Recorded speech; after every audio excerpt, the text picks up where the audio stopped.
So there I am. My mouth is full of dirt.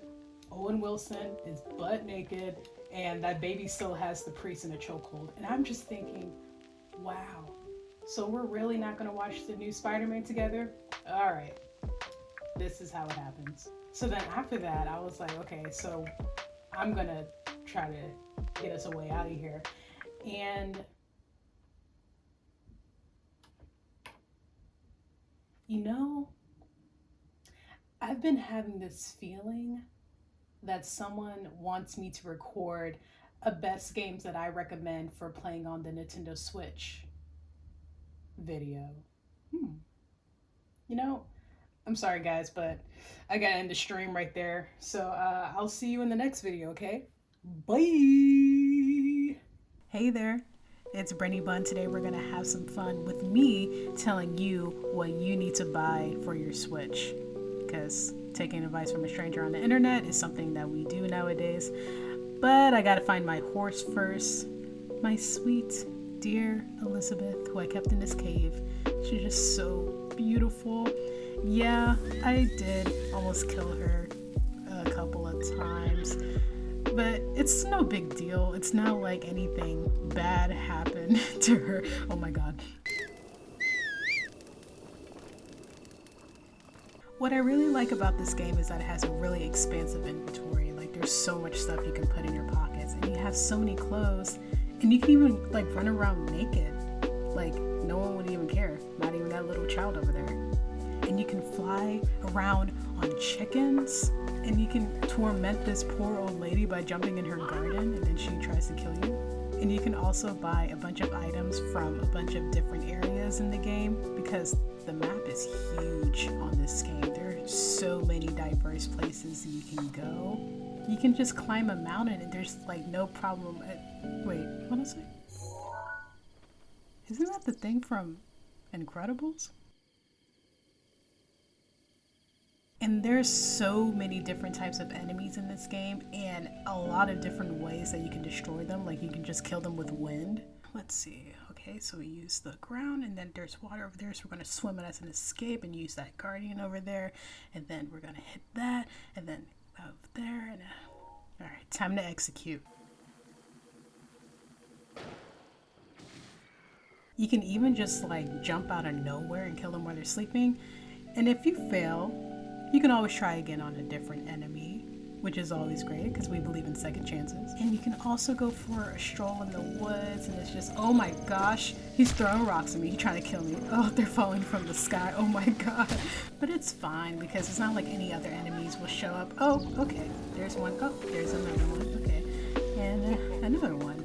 Now we're finally out the forest, so we're just taking a little jog out in the wilderness, and there's so many delightful characters that you can meet in the game, and they all have their own kind of personality and their own culture. And there's even so many different types of animals in this game. Sure, they all run away when they see you, but some of them you can just kill them. I don't have a problem. It's just that when I see a goat, I just have to kill it, and that's the reason why I kill goats every time I see them. You can also get horses in this game, but there is also another game where you can get a horse.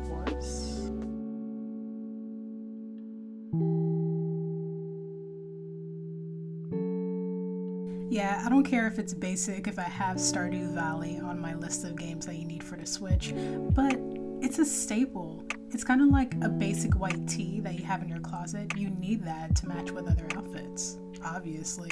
And yes, the scarecrows do talk back to you. And yeah, sometimes your husband's gonna need some time to himself, so he won't see you all day, but that's okay because you can just give him coffee, then he'll forget about everything. Speaking of that, you can give people gifts. You can also give them bad gifts, as I do to the mayor, and you can also dig in their trash can. And if you really want to, you can talk to the people in the town. Sometimes it'll say something semi-threatening.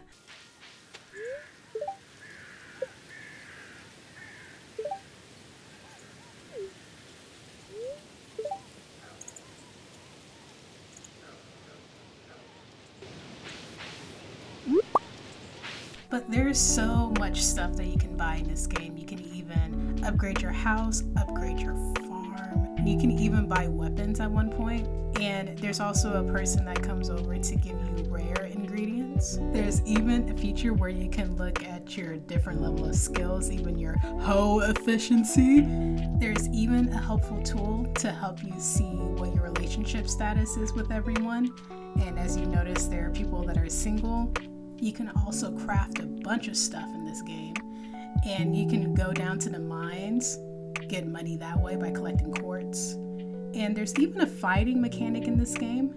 And when you're done with all that, you can just wait all night for your husband to return home. And then when you talk to him in the morning, he gives you this attitude for no reason because he's trying to fix his bike. I don't know why. People in this game are mean sometimes. But let's go to a game where the people are nicer to you.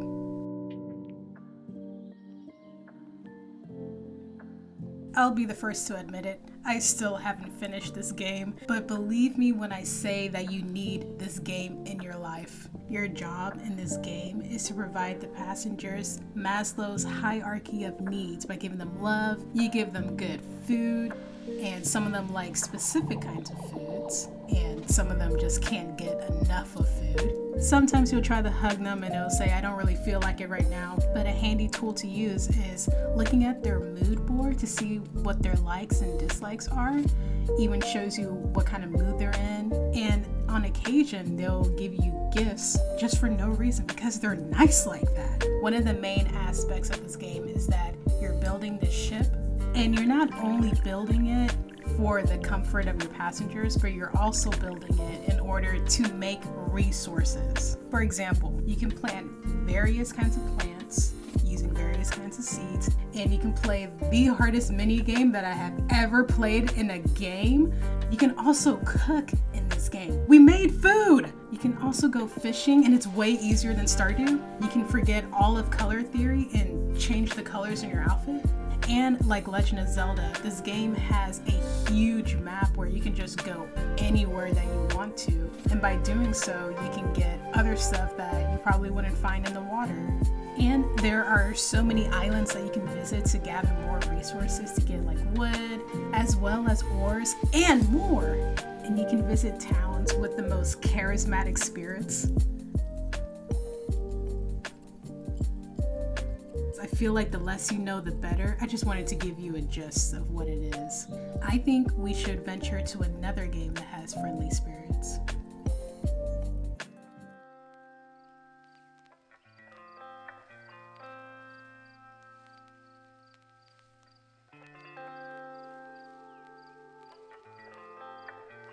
I present to you a game that I have finished, that I have beaten. Aren't you proud of me? So the gist of this game is, I'm going to try not to give you any spoilers, but you just play as yourself, basically, as this little person thing. And you're going around helping spirits, collecting their memories, and making them whole again. And I just love this game so much because it's literally the most beautiful game that I've ever played. Well, at least one of the most beautiful games I've ever played. You're just collecting light, lighting candles, collecting more light, running in the rain, and collecting more light. And you can fly around gracefully, and you can skate around like Tony Hawk Who, and you can even watch as 3 people that are piggyback riding each other, and you just kind of wish that you convince more of your friends to play this game with you. But the best part of this game is the interactions you have with people, because they're basically strangers online, and everyone is just so nice because there's not really any room to be mean in the game. And for some reason, I don't know why, but I just followed this random stranger, and then they unintentionally led me into this room that I've never seen before.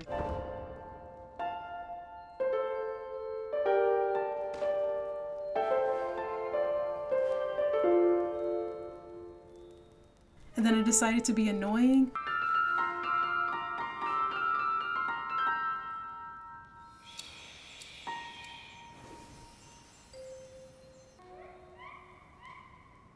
And then when I came back down, everyone was gone. And then I just made the most intimate eye contact with this random person. By the way, this game is free, so please get it and we can play with each other. Not like that. Moving on. So this game is more of an honorable mention Here I'm playing the demo. So the gist that I'm getting here is that you're a barista that's working at a coffee shop that's only open at nighttime. So not that many people come in, and you're just talking to these random strangers or friends that come in. You can also look through your phone while you're talking to them, which I find super funny because same. And you can collect recipes. But don't worry, you won't always be stuck with Freya, because there will be other people that come into the coffee shop and they will have a certain kind of drink that they would want to drink. Not gonna lie, I had some pretty interesting interactions with these folks. Oh god. And I love how they just stare at you as you make their drink. I think my favorite part will be witnessing the drama that happens with people, because I do be nosy in real life. Oh my god, a zombie virus from Africa may have reached Seattle. Oh my goodness, a virus. The music in this game is really good, but I know of another game that has great music.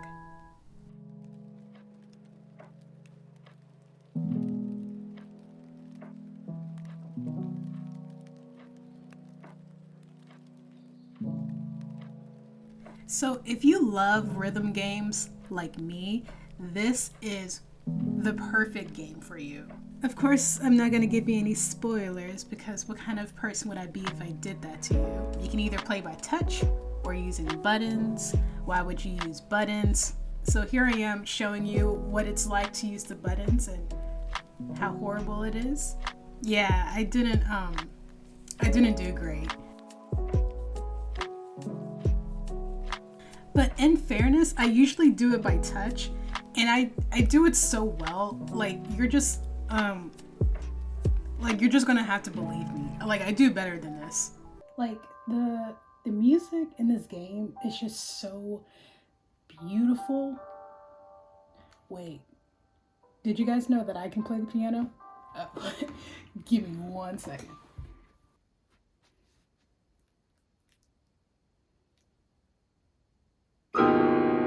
Anyway, even though most of the music here is classical, I know of a game that has some bumping music, and that's Undertale. I know you've heard of this game. I know what you think of it. You probably think it's cringe, but that's because some of the fandom, they're kind of weird with certain stuff. Trust me when I say this game is so good. It's honestly what I want every game to be like, theoretically. From the environments, everything you touch has some kind of dialogue with it. Even the battles are so engaging and sometimes even funny. And I love how in the middle of a battle you can just leave. And every single character, down from the minor characters to the major characters, they all have their own unique personality. I even remember the rocks in this game. The rocks! And there are puzzles in the game, but trust me, they're not that hard. If I can do it, you can definitely do it. Again, I'm not really explaining what the game is, because the less you know, the better. But there is a certain reason why you should play it. Yeah. So just trust me when I say that this game is going to change your life, for better or worse. But I don't have a transition here, so let's just move on.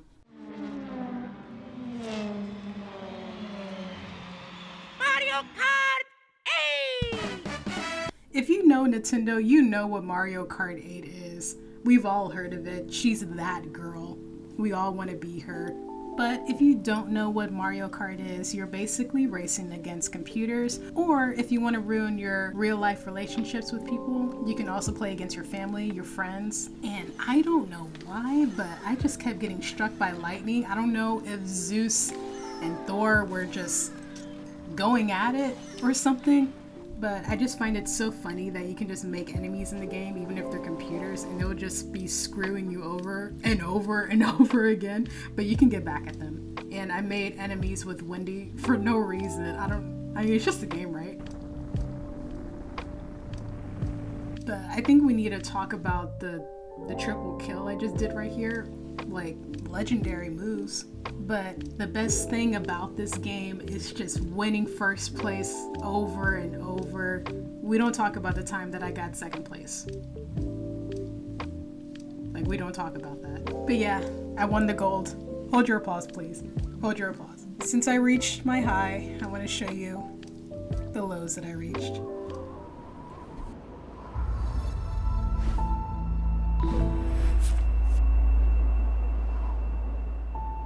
I played this game on the channel before and have since never touched it again because it's there's a reason why I haven't touched this game. It's not because like I kept dying over and over. That's not why I haven't played it. It's just because it's just a game you gotta take your time with, you know? A game you gotta take your time with, a game you just really gotta let it marinate, and you just gotta... Oh my god.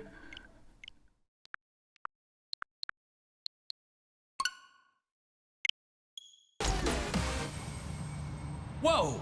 The phone lines are blowing up. Everyone's going crazy over this new brawl.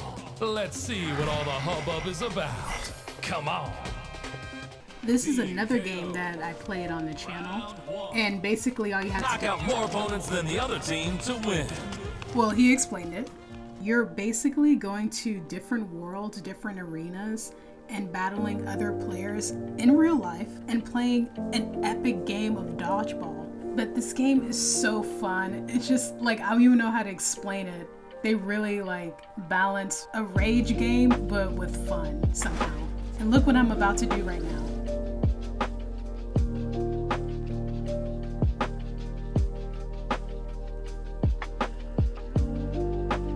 MVP. Like, are you kidding me? Those are the games that I recommend for the Switch. Good, fun, sometimes cozy, sometimes challenging games. And, you know, you don't have to buy these games, but if you go ahead and buy them, let me know. If you end up getting a game and it ends up being your favorite game, I would just love to hear that. But if I were to recommend any game to get, I mean, of course, get the Sky game because it's free. The only thing you're losing is the space on your Switch. But if I can recommend any game, Breath of the Wild, that's for sure. Undertale is like a close second in terms of innovation and just... Okay, I can go on a rant on how great Breath of the Wild is, but I'm not going to keep you here. Thank you for watching. Thank you for being here. Bye!